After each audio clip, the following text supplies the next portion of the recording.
Ce faci, fătălăure, iară când ți pagubă?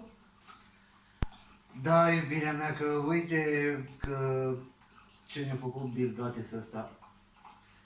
A infectat globul cu virusul lui cu tot. Și acum vrea să ne facă vaccine ca să ne implementeze chipuri, ca să ne controleze. Și, Tu te-ai prostit rău, mă. iubirea mea, nu că m-am prostit rău, dar tu îți dai seama că vrea să ne pune vaccin, mă, să ne vaccineze. Eu nu fac, mă, niciun vaccin, mă. Nu fac niciun vaccin. Doamne, unde te-am găsit? Zici că te-am luat de la obiecte pierdute. Iubirea mea, și acum cu 5G-ul, vrea să, cu 5G-ul, dacă mi-au telefon cu 5G-ul și mă radiază coaiele și nu mai putem face copii, iubirea mea. No, gata. Mâine la exorcist.